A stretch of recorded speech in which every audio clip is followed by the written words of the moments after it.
Jimmy Page, the mystical genius behind Led Zeppelin's thunderous sound, was more than a revolutionary guitarist who helped transform blues into hard rock and heavy metal magic.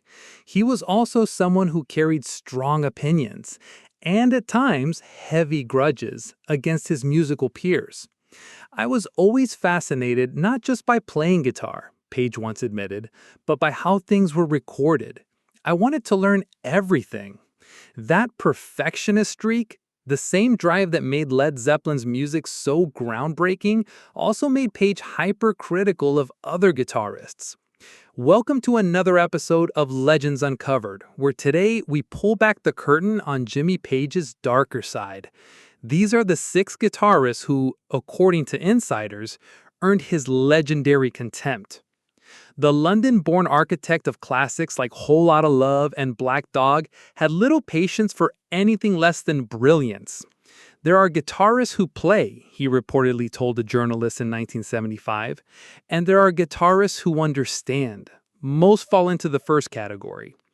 With that mindset, it's no surprise that some of the biggest names in rock, some of them pioneers in their own right, ended up on Page's personal blacklist. Sometimes it was clashing musical philosophies. Other times it was jealousy, studio conflicts, or Page's disdain for what he considered flash over feeling. So plug in your Les Paul, turn up your amps, and let's count down the 6 guitarists who, by all accounts, made Jimmy Page's blood boil. 6. Richie Blackmore. Coming in at number 6 is Richie Blackmore, the fiery guitarist for Deep Purple and later Rainbow. On the surface, you'd think Page and Blackmore would respect each other. They were both British guitar heroes pioneering the sound of hard rock in the early 1970s. But instead, Page reportedly had little but disdain for Blackmore. According to music journalist Jeff Barton, Page once complained at Olympic Studios. Blackmore thinks every song needs a bloody sword fight. The man confuses volume with passion. What really irritated Page wasn't just Blackmore's talent, it was his theatrical, almost medieval-inspired stage presence. While Page sought to create atmosphere, dynamics, and a sense of mysticism, Blackmore leaned into Renaissance fair theatrics. To Page, it felt like showmanship over substance. The tension allegedly surfaced in 1974 when both guitarists were in a London recording studio.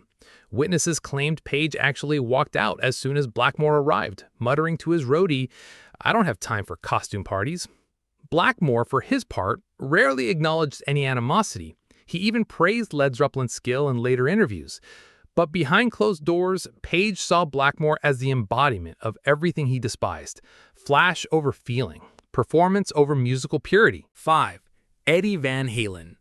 At number 5 is a clash that rocked the guitar world: Eddie Van Halen. The Dutch-American prodigy exploded onto the scene with Van Halen's debut in 1978, forever changing rock guitar with his two-handed tapping style. While most fans and critics were blown away, Page allegedly wasn't impressed.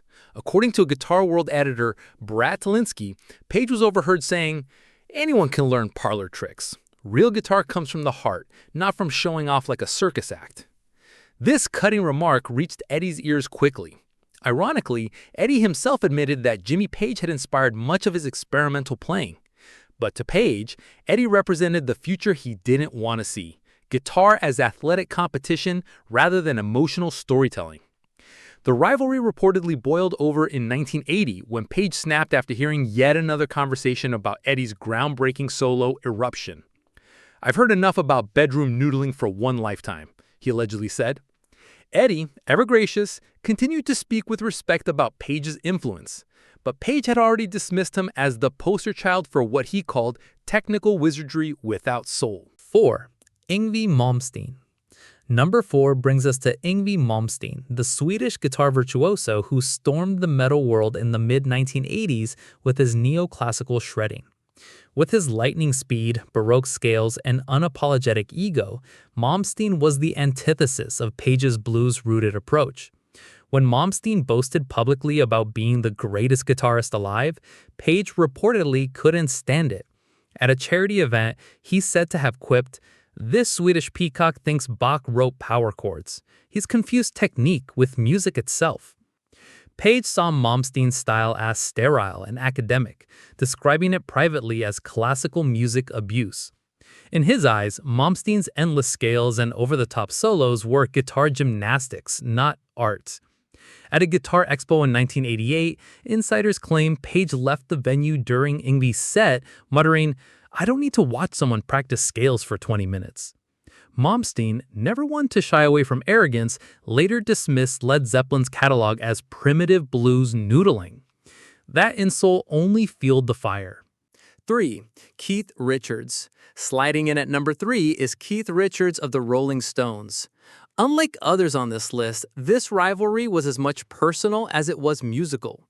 The tension reportedly began in the late 1960s when the Stones and Led Zeppelin were both dominating the charts.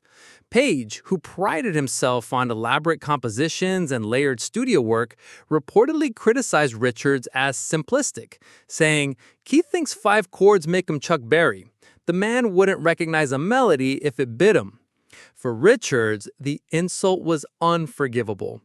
In 1975, during a backstage run-in at Madison Square Garden, witnesses claimed Richards refused to shake Paige's hand, muttering, "I don't shake hands with thieves." This was a jab at Zeppelin's notorious habit of borrowing or stealing from old blues songs. Richards later dismissed Zeppelin as overproduced and pretentious. Paige, meanwhile, mocked Richards' stripped-down style as 3-chord primitivism. Their feud became a clash between two visions of rock, Richards' raw, unpolished authenticity versus Paige's grand, mystical artistry. 2. Jimi Hendrix. At number 2, we reach perhaps the most shocking name, Jimi Hendrix. The two never feuded publicly, but insiders say Paige harbored deep jealousy toward Hendrix, whose meteoric rise in 1967 instantly overshadowed Paige's work with the Yardbirds. Everyone suddenly forgot the guitarists who came before, Paige reportedly told friends. It was all flash and feedback. Where's the musicianship? What ate at Paige wasn't just Hendrix's talent. It was the effortless way Hendrix commanded attention. Paige had carefully built his reputation through years of studio work and technical mastery. Hendrix arrived like a comet, rewriting the rules overnight. Paige allegedly dismissed Hendrix's stage antics, saying, "Smashing guitars doesn't make you a genius. Real musicians don't need pyrotechnics." Even after Hendrix's tragic death in 1970, Paige is said to have downplayed his legacy in private conversations, calling it overrated theater. For all his brilliance, Hendrix struck a nerve that Paige could never quite get over. Number 1, Eric Clapton. Finally, at number 1, we arrive at Eric Clapton, perhaps Paige's greatest rival and most bitter enemy. Both men came up in the 1960s London blues scene, competing for gigs, session work, and recognition.